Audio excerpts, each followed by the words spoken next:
Welcome to mic TV. నేను మీ ప్రశాంత్. ప్రస్తుతం తెలంగాణలో బీఆర్ఎస్కు కాంగ్రెస్కు పచ్చగడ్డి వేస్తే బగ్గుమనే విధంగా రాజకీయ సమీకరణలు రోజు రోజు మారుతూ ఉన్నాయి. ఇక నిన్న చూసాము నల్గొండకు సంబంధించి మంత్రి కోమటిరెడ్డి వెంకటరెడ్డి చేసిన ఏదైతే వ్యాఖ్యలకు సంబంధించి బీఆర్ఎస్ మాత్రం పెద్ద ఎత్తున మండిపడతా ఉంది.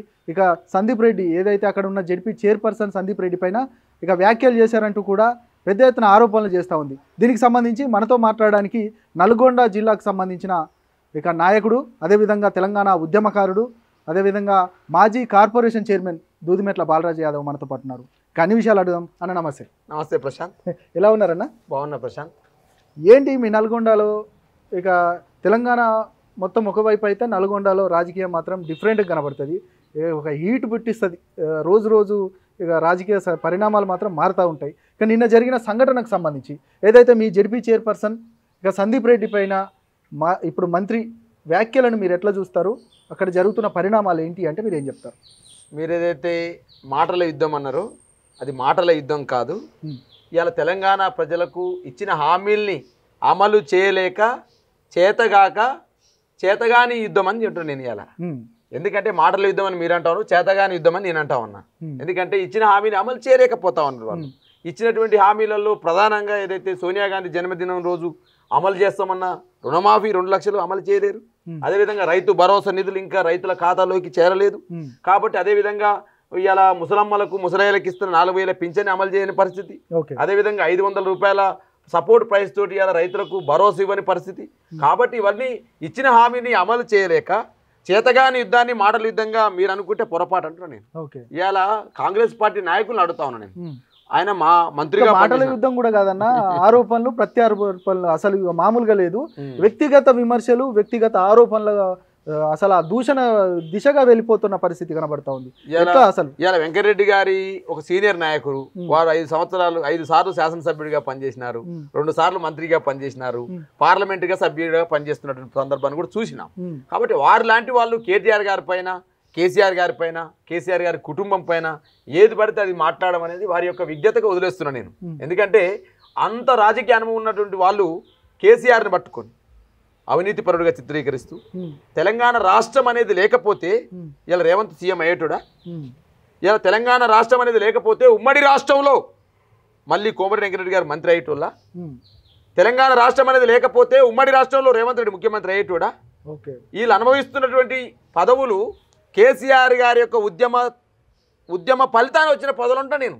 తెలంగాణ రాష్ట్ర ఆవిర్భావం కోసం కేసీఆర్ గారు కష్టపడితే పదవులు అనుభవిస్తున్న వీళ్ళు కేసీఆర్ గారిని పట్టుకొని ఇష్టం వచ్చినట్టు ఏది పడితే అది మాట్లాడతారా?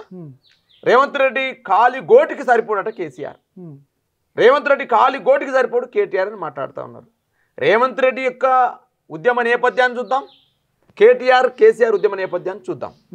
కేసీఆర్ ఇలా ఒక్కొక్క క్వశ్చన్ నేను అడుగుతా ఉన్నాను నేను. తెలంగాణ ఉద్యమంలో పాల్గొన్నని నాయకుడు ఎవరంటే రేవంత్ రెడ్డి ఎగ్జాంపుల్ వస్తుంది. తెలంగాణ ఉద్యమంలో విద్యార్థులపైకి రాళ్ళేసిన నాయకుడు ఎవరంటే రేవంత్ రెడ్డి అని వస్తుంది. తెలంగాణ ఉద్యమంలో ద్రోహం చేస్తూ తెలంగాణ ఉద్యమానికి ద్రోహం చేస్తున్న నాయకుల వెనకాల నిలబడి వాళ్ళ భుజాల మీద తుపాకీ పెట్టి తెలంగాణ రాష్ట్రం రావద్దని కోరుకున్న నాయకుడు ఎవరంటే రేవంత్ రెడ్డి అని వస్తుంది. తెలంగాణ ఉద్యమంలో విద్యార్థులపైకి కరీంనగర్లో రైఫిల్ ఎక్కిపెట్టిన నాయకుడు ఎవరంటే రేవంత్ రెడ్డి అని వస్తుంది. ఇన్ని గుణగణాలున్న నాయకుని పట్టుకొని కేసీఆర్ గారి కాలికోటి కూడా సరిపోవడం రేవంత్ రెడ్డికి అని చెప్పేసి కోమటిరెడ్డి వెంకటరెడ్డి లాంటి వాళ్ళు మాట్లాడితే, తెలంగాణ ఉద్యమంలో వారు కనీసం వారు రేవంత్ రెడ్డి గారన్నా తెలంగాణ ఉద్యమంలో ఏం చేసిరో నాకు తెలియదు ఒక విద్యార్థి నాయకుడిగా. ఇలా కోమటిరెడ్డి వెంకటరెడ్డి గారి పట్ల మాకు గౌరవం ఉన్నది, ఎందుకంటే తెలంగాణ ఉద్యమంలో వాళ్ళు మంత్రి పదవికి రాజీనామా చేసిరు. కానీ ఇలా నీ ముఖ్యమంత్రి కోసం రేవంత్ రెడ్డితో పోటీ పడుతున్నావు, అదే దౌర్భాగ్యం అంటున్నాను నేను. ఇలా నీలాంటి నాయకుడు ముఖ్యమంత్రి కావాలి కాంగ్రెస్ పార్టీ. మల్లు భట్టి లాంటి వాడు ముఖ్యమంత్రి అయితే నేను ఆనందపడే వాళ్ళం మేము, కాంగ్రెస్ పార్టీ నమ్ముకునే వాళ్ళు. కాబట్టి ఇక రేవంత్ రెడ్డికి జోక్తూ నీ మంత్రి పదవులను కాపాడుకునే ప్రయత్నంలో కేటీఆర్ గారిని చురుకన చేసి మాట్లాడడం నీ యొక్క రాజకీయ స్థాయికి తగదని కోమటిరెడ్డి చెప్తాను. ఓకే అన్న, మీరేమి ఇలా అన్నారు. నిజంగా ఒక ముఖ్యమంత్రిని పట్టుకొని కూడా కేసీఆర్ కాలి గోటితో సమానం అనే వ్యాఖ్యలు అనొచ్చునా మరి ఒక ముఖ్యమంత్రి? 100% అనొచ్చు అంటూ నేను రేవంత్ రెడ్డి పట్ల. ఎలా రేవంత్ రెడ్డి మాట్లాడడం తీరేంటి? దావోస్ పోతావు, పెట్టుబడులు తీసుకొస్తాను పోవాలి ముఖ్యమంత్రి, కానీ కేసీఆర్ తిట్టడం కోసం కాదు కదా, కేసీఆర్ గారి ప్రభను తగ్గించడం కోసం కాదు కదా. తెలంగాణ ప్రభను తగ్గించుకోవడం కోసమే దావోస్ పోయినాను. దావోస్ పోయి తేవాల్సిన పెట్టుబడులు వ్యాపారవేత్తలతో లాబింగ్ చేసి వ్యాపారవేత్తలను తెలంగాణకు రప్పించాలని ఆలోచన చేయాలి తప్ప కేసీఆర్ గారు తిట్టడం కోసమే దావోస్ పోయినట్టుంటే మరి కాలిగోటికి సరిపోతాడని అంటాను నేను. నీ యొక్క ముఖ్యమంత్రి యొక్క హుందాతనం ఉండాల్సిన అవసరం ఉంది. ఇలా ముఖ్యమంత్రిగా ఉండాల్సిన మనిషి కేసీఆర్ గారు తిట్టడం కోసం ఒక బ్యాచ్ని కాంగ్రెస్ పార్టీలో తయారు చేసి, కేటీఆర్ గారు తిట్టడం కోసమే కాంగ్రెస్ పార్టీలో ఒక బ్యాచ్ని తయారు చేసి ఊర కుక్కల్లాగా ఇవాళ సమాజంలోకి వదులుతున్నవే, అది తప్పు అంటా ఉన్నాను నేను. ఇవాళ నేను ఓకే రేవంత్ రెడ్డి గారు ఒకవేళ నువ్వు పరిపాలన చేస్తే నీ పరిపాలనలో కొత్త మార్కు చూపించు. కేసీఆర్ గారి కంటే ప్రజలను ఎక్కువ ప్రేమిస్తూ పథకాలు ఎక్కువ అమలు చేయి నువ్వు. కానీ రేవంత్ రెడ్డి గారు చేసేటువంటి ఏదైతే ఈ సంస్కృతి ఉందో, ఈ విష సంస్కృతి ఉందో, ఈ విష సంస్కృతి ఇలా కాంగ్రెస్ పార్టీ నాయకులందరికీ కూడా అంటుకుంది. కాబట్టి ఇలా కాంగ్రెస్ పార్టీ నాయకులు ఏదైతే చేస్తున్న తీరు ఏదైతే ఉందో, అధిష్టానం దగ్గర కేసీఆర్ గారు మేము తిట్టాం మాకు ఎక్కువ మార్కులు వేయండి, కేటీఆర్ గారిని మేము తిట్టాం మాకు ఎక్కువ మార్కులు వేయండి అన్నట్టు ముఖ్యమంత్రి పీఠం కోసం జరిగేటువంటి పాకులాట కనపడుతుంది తప్ప తెలంగాణలో ప్రజలకు ఇచ్చిన హామీల అమలు మీద ఏమాత్రం చిత్తశుద్ధి లేనట్టుగా కనపడతా ఉంది. కాబట్టి ఇలా నేను కోమరెడ్డి వెంకరెడ్డి లాంటి సీనియర్ మంత్రి, కోమరెడ్డి వెంకరెడ్డి లాంటి తెలంగాణ ఉద్యమంలో భాగస్వామైనటువంటి వ్యక్తి ఈ విధంగా బీఆర్ఎస్ పార్టీ పైన, కేసీఆర్ కుటుంబం పైన ఇటువంటి వాక్యాలు తగదు. నిన్న సందీప్ రెడ్డి గారి పైన చేసినటువంటి ఏదైతే వ్యక్తిగత దాడి ఉందో ఇలా ఆ వాక్యాలని, ఆ దాడిని సంపూర్ణంగా ఖండిస్తూ ఉన్నాం. ఎందుకంటే నిన్న జరిగినటువంటి గ్రామ పంచాయతీ సమావేశంలో నువ్వు మాట్లాడాల్సిన అంశాలు ఏంటి? తెలంగాణ ప్రభుత్వం వచ్చింది రేవంత్ రెడ్డి గారి నాయకత్వంలో, మేము గీ అమలు చేయగలుగుతా ఉన్నాం, గీ రైతు భరోసా నిధులు గీ రేపిస్తూ ఉన్నాం, లేకపోతే గీ యొక్క రుణమాఫీ రేపు చేయబోతా ఉన్నాం, ఆసరా పింఛన్ సంబంధించి ఒక నెలలో చేయబోతా ఉన్నాం, లేకపోతే 500 రూపాయల సపోర్ట్ ప్రైస్ అయితే రైతులు కోరుకుంటా ఉన్నాం అది ఇవ్వబోతా ఉన్నాం.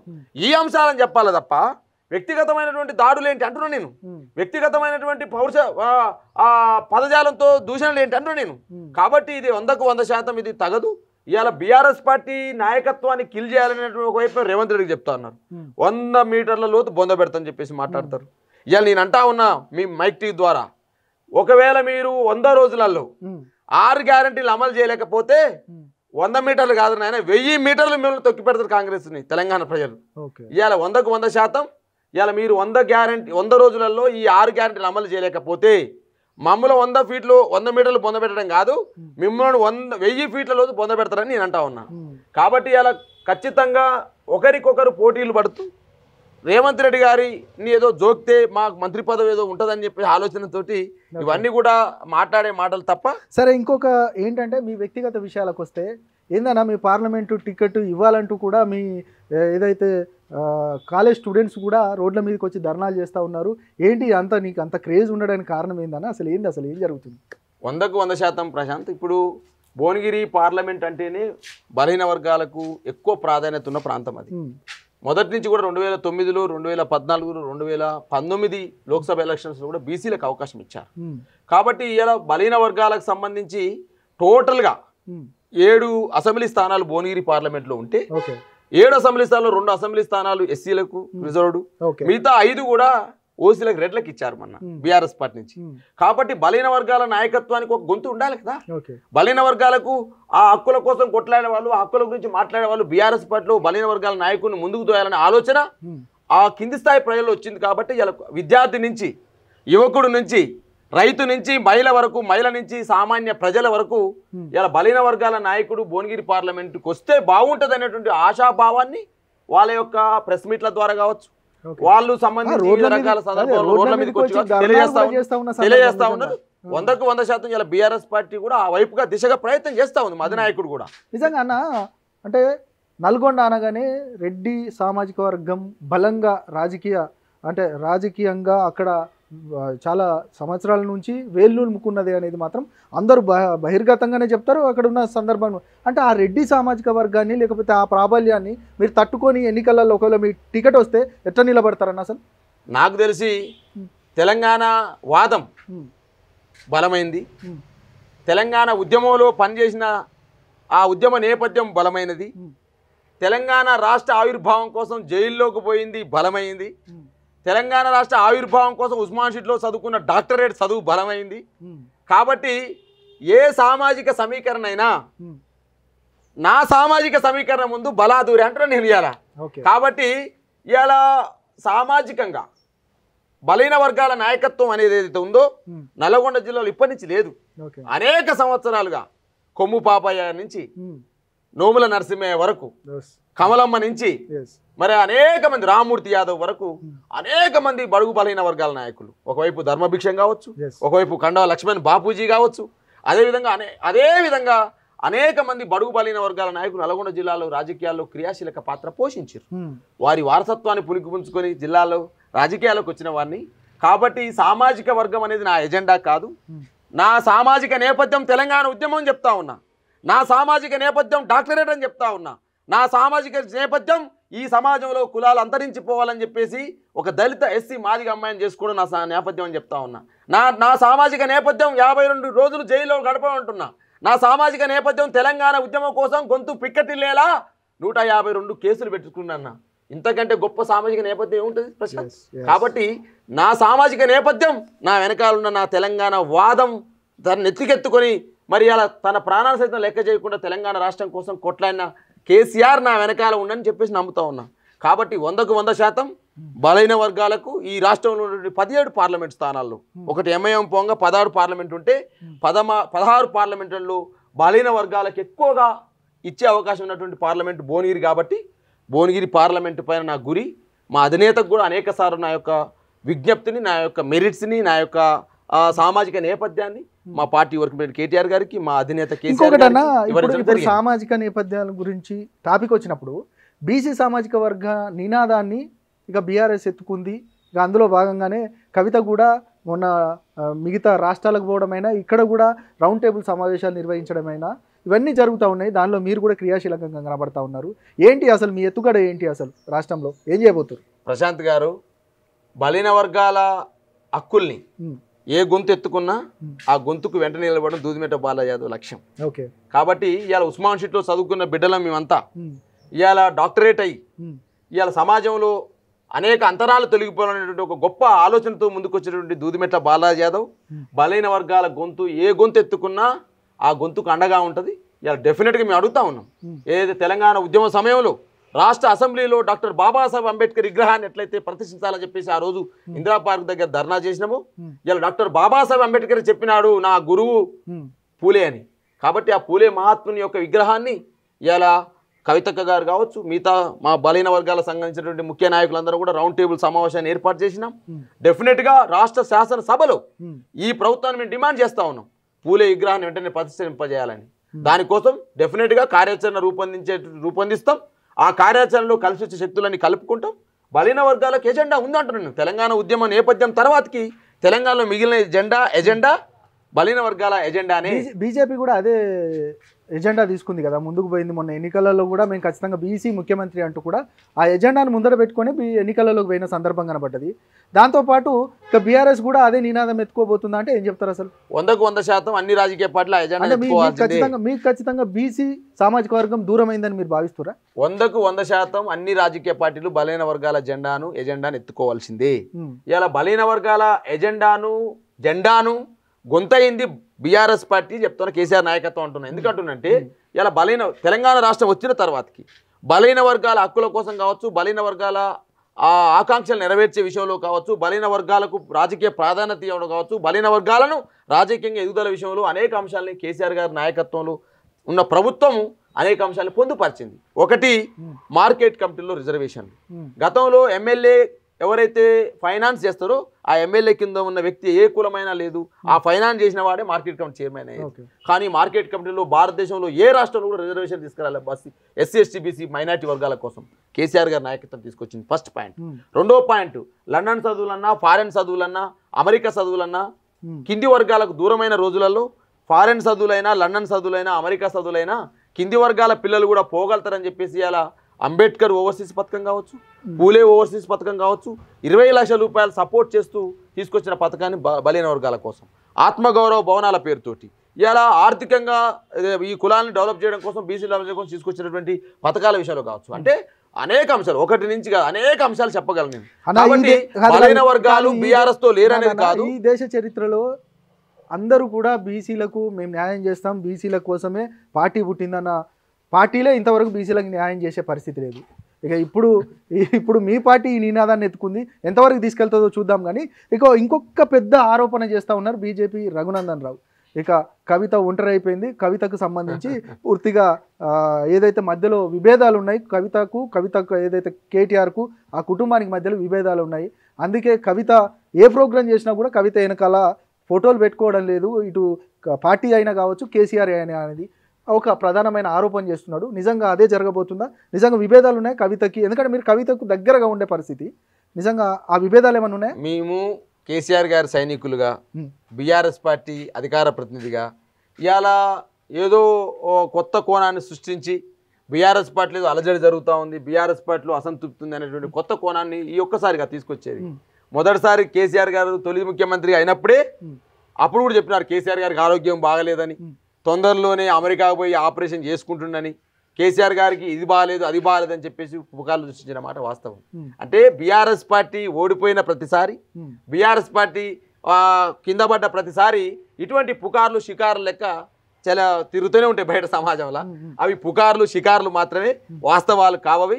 మేమందరం ఏదైతే బీఆర్ఎస్ పార్టీలో కేసీఆర్ గారే మా నాయకుడు, కేసీఆర్ గారి నాయకత్వంలో మేమందరం పనిచేస్తాం. మా పార్టీ వర్కింగ్ ప్రెసిడెంట్ నుంచి నా వరకు కింది స్థాయి గ్రామ స్థాయిలో కార్యకర్త వరకు అంతా మా కేసీఆరే మా అధినేత, కేసీఆర్ నాయకత్వంలో పనిచేస్తాం.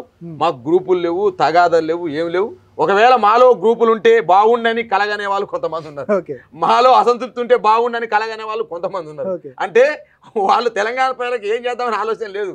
మేము ఎప్పుడు పంచాయతీ పెట్టుకుంటామా, మేము ఎప్పుడు విడిపోతామా, మేము ఎప్పుడు కథమవుతామా, అప్పుడు మేము బాగుపడతామని ఆలోచన చేస్తారు. రాజకీయాల్లో ఇది ఒక దౌర్భాగ్యం అయింది.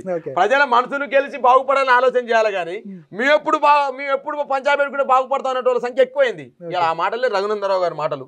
రఘునందనరావు గారు అంటే మాకు తెలంగాణ ఉద్యమంలో వారంటే ఇష్టం, కానీ కుటుంబంలో ఉన్నటువంటి పరిస్థితుల్ని బయటకు తీసుకొచ్చి రాజకీయాలు చెప్పడం అనేది వారికి తగదని నేను చెప్తా ఉన్నా. కాబట్టి వీఆర్ ఆల్ యూనిట్గా ఉన్నాం మేము. డెఫినెట్గా దాంట్లో తేడా లేదు. ఇవాళ మా కేసీఆర్ గారు అధినాయకుడు ఏ ప్రోగ్రామ్ ఇస్తే ఆ ప్రోగ్రాం పనిచేస్తాం. డెఫినెట్గా ఇలా 51% బీసీలు ఉన్నారని చెప్పేసి సకల జనుల సర్వే ద్వారా తెలిసింది. కాబట్టి 51% ఉన్న బీసీలకు రాజకీయ అంశాల్లో కావచ్చు, అదేవిధంగా ఆర్థికపరమైన అంశాల్లో కావచ్చు, మిగతా అంశాల్లో డెఫినెట్గా వాళ్ళకి అవకాశాలు ఇవ్వాలి కదా. కాబట్టి బలహీన వర్గాలకి మనం ఏమైనా తక్కువ ఈ 10 సంవత్సరాల కాలంలో ఇంకా పొలిటికల్ అంటే ఆర్థికంగా చేయగలిగినాము, సామాజికంగా చేయగలిగినాము.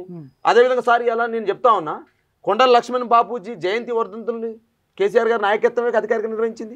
అదేవిధంగా కొమరం భీం సంబంధించినటువంటి జయంతి వర్ధంతులను నిర్వహించింది కేసీఆర్ గారి నాయకత్వమే కదా.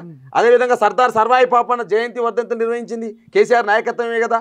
అదేవిధంగా చిట్యాల ఐలమ్మ వర్ధంతి జయంతి నిర్వహించింది కేసీఆర్ గారి నాయకత్వమే కదా. దొడ్డి కొమరయ్య వర్ధంతి జయంతి నిర్వహించింది కేసీఆర్ నాయకత్వమే కదా. అంటే బడుగు బలహీన వర్గాల యొక్క మహానాయకుల్ని ఇలా గుర్తించింది, వారి యొక్క వర్ధంతి జయంతిని అధికారించింది కేసీఆర్ నాయకత్వం అయినప్పుడు డెఫినెట్గా బలహీన వర్గాలు బీఆర్ఎస్తో లేదని మీరు అనుకుంటే ఎట్లా? 100% ఉన్నారు. కానీ వర్ధంతులు అదేవిధంగా సామాజిక గుర్తింపుతో పాటుగా పొలిటికల్ అవకాశాలు ఇంకెక్కువ ఇవ్వాలనే ఆలోచన బీసీలలో ఉంది. 100% ఉండాలి. నేను ఒకటే అడుగుతా, మీ పార్టీ 5 సంవత్సరాలు కొనసాగబోతుందా? ప్రతిపక్షంలో బలంగా ఉండబోతుందా? అంటే మళ్ళీ కూడా అధికారంలో రాబోతున్నట్టు నేను ఎట్లా? ఖచ్చితంగా ఎగిసిపడిన కిరటం లాగా, అదే విధంగా అంటే ఫినిక్స్ పక్షిలాగా ఏ విధంగా అయితే సూర్యుడి వైపు ప్రయాణిస్తుందో డెఫినెట్ గా మళ్ళీ మేము కేసీఆర్ గారిని ముఖ్యమంత్రి చేయబోతా ఉన్నాం, అందులో నో డౌట్. ఒకవేళ ఇవాళ కాచుకోవాల్సింది అధికారంలో ఉన్న పార్టీలు. ఇవాళ మాకు కేసీఆర్ గారి యొక్క నాయకత్వాన్ని కోల్పోయిన తర్వాత మీరేమో సంవత్సరంలో వస్తున్నారు, 2 సంవత్సరాల్లో వస్తున్నారు అంటున్నారు. ఇక ఇప్పుడున్న ప్రస్తుత ప్రభుత్వానికి సంబంధించి మీ ఎమ్మెల్యేలో పోయి దాదాపు మొన్న మెదక్ నుంచి 4 కలిశారు. ఇక మొన్న ఏదైతే రాజేంద్ర నగర్ ఎమ్మెల్యే పోయి కలిశారు. ఇక మీ పార్టీ నుంచి దాదాపు 26 మంది మీ పార్టీ నుంచి వెళ్ళబోతున్నారు, ఆ పార్టీలో మెర్జ్ కాబోతున్నారు అనేది పెద్ద ఎత్తున ప్రచారం.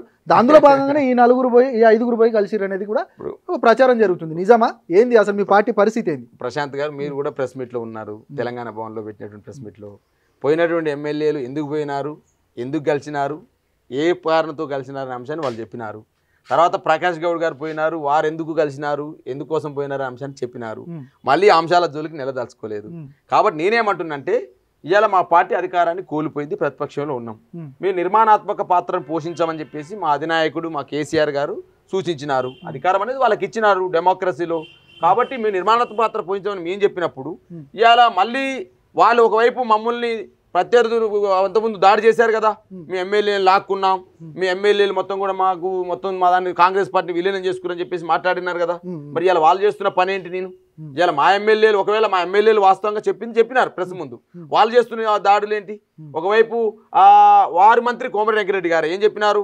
బీఆర్ఎస్ పార్టీని 14 ముక్కలు చేస్తాం, అదేవిధంగా 39 ఎమ్మెల్యేలు 39 ముక్కలు చేస్తాం అనేది వారే. అదేవిధంగా ఇవాళ కాంగ్రెస్ పార్టీ నాయకులు చర్చలలో అన్ని రకాల చర్చలలో బీఆర్ఎస్ పార్టీని బొంద పెడతాం అన్నది ఎవరు? రేవంత్ రెడ్డి గారే కదా. ఇలా బొంద పెడతామన్న వాళ్ళే కదా ఇలా ఎమ్మెల్యేలను గుంజుకుందామని చూసింది. వీరా మరి మాకు చిలక పలుకులు పలికేది నేను ఇలా మాట్లాడుతుంది. కాబట్టి ఇవాళ నేను చెప్పేది ఏంటంటే, ఇవాళ బీఆర్ఎస్ పార్టీని ఇటువంటి అనేక అంశాలు చూసింది, ఇటువంటి అనేక రకాల ఒడిదొడుకులను చూసింది, తెలంగాణ ఉద్యమ సమయంలో చూసింది, అదేవిధంగా తెలంగాణ రాష్ట్రం వచ్చిన తర్వాత కూడా చూసింది. తెలంగాణ రాష్ట్రాన్ని ఒక్కరా ఇద్దరా ఇబ్బంది పెట్టి చూసింది. తెలంగాణ రాష్ట్రం ఆవిర్భావం తర్వాత కూడా తెలంగాణ రాష్ట్రాన్ని పచ్చగా ఉండొద్దని అనేక మంది ఇబ్బంది పెట్టారు.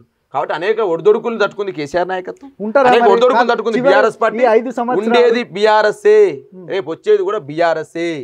కేసీఆర్ గారి నాయకత్వం ఈ తెలంగాణకు శ్రీరామ రక్ష, 100కు 100%. మా బలం, మా గలం, గులాబీ జలం. 5 సంవత్సరాల తర్వాత వస్తుందా నిజంగా మీ ఎమ్మెల్యేలు చెప్తున్నట్టు సంవత్సరం 2 సంవత్సరాలు రాబోతుంది? నేనేమంటే డెమోక్రసీలో ప్రజలు ఎన్నుకున్న ప్రభుత్వాన్ని పడకపోవాలని ఎవరు అనుకోరు. ఇలా వాళ్ళలో ముఖ్యమంత్రుల సంఖ్య ఎక్కువైనప్పుడు, వాళ్ళు అసంతృప్తులు ఎక్కువైనప్పుడు, ముఖ్యమంత్రి నేను కావాలనుకున్నప్పుడు వాళ్ళ ప్రభుత్వాన్ని పడగొట్టుకుంటే మనమేం చేయలేం దాన్ని. ఇప్పుడు వాళ్ళ ప్రభుత్వాన్ని వాళ్ళు పడగొడితే మనమేం చేయలేం. వాళ్ళలోనే ఏకనాథ్ షిండేలు తయారై బీజేపీకి అమ్ముడుపోతే మనమేం చేయలేం. కాబట్టి మేము అంత గొప్పగా కోరుకుంటలేము. మీ పార్టీలో కూడా ఉన్నారట కదా ఏకనాథ్ షిండేలు. ఇప్పుడు నేనేమంటున్నంటే, ఇప్పుడు మాకు ప్రభుత్వం మాది 39 సీట్లు, మేము మా ప్రభుత్వం వచ్చేది ఇప్పుడైతే లేదు. కాబట్టి ప్రభుత్వం వచ్చేటోళ్ళ దాని గురించి మా గురించి ఆలోచించకండి. ప్రభుత్వం ఉన్నోళ్ళు పడగొట్టుకోకుండా వాళ్ళని కనిపెట్టుకోమండి. ఇలా మా గురించి మీరు దృష్టి పెట్టడు కాదు. కేసీఆర్ గారు ఏం చేయబోతా ఉన్నారు, కేసీఆర్ గారు ఏం నిలబోతా ఉన్నాడు అనే అటువంటి దాన్ని చర్చించకుండా రేవంత్ రెడ్డి గారు ఆలోచన చేయాల్సింది వాళ్ళ పార్టీలో ఉన్న ఏకనాథ్ షిండేలను గమనించమని చెప్తా ఉన్నాను. ఇంకోటి కూడా చెప్తాను మీ టీవీ ద్వారా, ఇవాళ టోటల్ హోల్సేల్గా రేపు 3వసారి ప్రధానమంత్రి అయిన తర్వాతకి మోదీ మరి హోల్సేల్గా ఏకనాథ్ షిండే రేవంత్ రెడ్డి అవుతాడేమో. మరి భారతీయ జనతా పార్టీ అమ్మవచ్చు, ముఖ్యమంత్రులే మారవచ్చు, ముఖ్యమంత్రి భారతీయ జనతా పార్టీలోకి పోవచ్చు. ఇవన్నీ కూడా స్పెక్యులేషన్ వస్తామని నేననేది కాదు. కాబట్టి వాళ్ళలో జరుగుతున్నటువంటి అసంతృప్తిని బీఆర్ఎస్ పార్టీ మీద ఏసీ నింద వేసే ప్రయత్నం అనేది తబవు కాదు. అది ఇలా మా పార్టీ వరకు కేటీఆర్ కానీ, మా అధినేత కేసీఆర్ కానీ, మేము కింది స్థాయిలో ప్రజలకు మేము ఎందుకు దూరమైనాము, ప్రజలు మాకెందుకు ఓటేయలేకపోయినరు, ఎందుకు ప్రభుత్వం నుంచి మేము కింద పడ్డాము అనే అంశాలు ఇలా స్పష్టంగా ఒక 20 రోజులుగా సమీక్షలు జరుపుతా ఉన్నాము. ఇలా అసెంబ్లీ వారిగా సమీక్షలు జరుగుతూ ఉన్నవి. కాబట్టి మా పార్టీని బలోపేతం చేయడం, రేపు భవిష్యత్తులో కేసీఆర్ గారిని మళ్ళీ ఈ తెలంగాణలో ఎవరెస్ట్ శిఖరం అంతా నిలబెట్టడం అనేది మా ప్రయత్నం తప్ప ఇప్పుడున్న ప్రభుత్వాన్ని కూలగొట్టడం మా పని కాదు. కూలగొట్టుకుంటే వాళ్ళు కూలగొట్టుకుంటారు. ఏకనాథ్ షిండేలు ఉంటే కాంగ్రెస్ పార్టీలో ఉంటారు. మాకు వచ్చే లాభం లేదు, మాకు వచ్చే నష్టం లేదని చెప్పి. రైట్ అన్న, ఇక చివరగా మీ భవిష్యత్ కార్యాచరణ ఎట్లా ఉండబోతుంది? ఎంపీ టికెట్ ఖచ్చితంగా వస్తుందని ఏమన్నా అధిష్టానం మీకు ఆ ధీమా ఏమైనా ఇచ్చారా? మీకు ఏమైనా ఆలోచన అంటే మీ కేటీఆర్ ఎవరైనా నేను ఖచ్చితంగా మీకే టికెట్ ఇస్తున్నాను ఏమైనా హామీ ఇచ్చారా? 100కు 100% బలైన వర్గాలకు భువనగిరి ప్రాంతంలో ఎక్కువ ఓటర్స్ ఉన్నారు. బలైన వర్గాలకు ఒక 3 దఫాలు అక్కడ ఇస్తూ ఉన్నారు. కాబట్టి బలైన వర్గాలకు నాయకుడిగా, ఉద్యమంలో నాయకుడిగా డెఫినెట్గా బీఆర్ఎస్ పార్టీ అధిష్టానం నాకు అవకాశం ఇస్తుందని నమ్మకం నాకుంది. రాజకీయాల్లో నమ్మకంతో పనిచేస్తాను తప్ప హామీలతోని కాదంటారు నేను. ఇలా హామీలతోటి ఎవరైనా రాజకీయాలు చేస్తారంటే తప్పు అవుతుంది. అది నమ్మకంతో పనిచేస్తా ఉన్నాం. ఎందుకంటే అధిష్టానం మమ్మల్ని ఖచ్చితంగా కనికరిస్తుంది. ఎందుకంటే బలైన వర్గాలకు చోటు లేకుండా 51% ఉన్నటువంటి బలైన వర్గాలకు 16 పార్లమెంట్ స్థానాలలో 50% ఇవ్వాలి కదా. 50%లో భువనగిరి ఉంటుందని అంటా ఉన్నా. కాబట్టి ఇలా బలైన వర్గాల ఎజెండానే తెలంగాణలో మిగిలింది. కాబట్టి డెఫినెట్గా అనేక సార్లు మా అధినాయకుడు కేసీఆర్ గారికి చెప్పాను, అదేవిధంగా మా పార్టీ ఉన్నటువంటి కేటీఆర్ గారికి చెప్పాను, మా పార్టీలో ఉన్న సీనియర్లందరికీ కూడా నాకు ఇవ్వాల్సిన సందర్భాన్ని, నాకు కావాల్సిన సందర్భాన్ని, నాకున్న మెరిట్ సందర్భాన్ని అన్ని కూడా చెప్పినాను. అంతిమంగా మనం చెప్పుకునేది ఏంటంటే, మనంగా కోరుకోవడం తప్పులేదు రాజకీయాల్లో అవకాశాన్ని. కానీ చివరిగా పార్టీ ఏం నిర్ణయం తీసుకుంటుంది అనే అంశాన్ని మాత్రం పరిశీలించాల్సిందే. నేనైనా ఎవరైనా పార్టీ అధిష్టానం యొక్క నిర్ణయాన్ని కట్టుబడి పనిచేయాల్సిందే. డెఫినెట్గా పార్టీ అధిష్టానం బలైన వర్గాలకు భువనగిరి కేటాయిస్తుంది. ఆ భువనగిరి కేటాయిస్తే దూదిమెట్ట బాలయ్య ఉంటాడని నమ్మకం మాత్రం నాకు. రైట్ అన్న, థ్యాంక్ యూ. ఖచ్చితంగా మీకు టికెట్ కేటాయించాలి. అదేవిధంగా మీరు అన్నట్టుగా బలహీన వర్గాలకు ఒక టికెట్ రావాలి. మీరు ఖచ్చితంగా పోటీ చేసి గెలవాలని కూడా మేము కోరుకుంటున్నాం అన్న. Thank you Prashant, thank you. ఇది మొత్తానికి బాలరాజ్ యాదవ్తో ఇంటర్వ్యూ. మరొక గెస్ట్తో మళ్ళీ కలుద్దాం. నేను మీ ప్రశాంత్.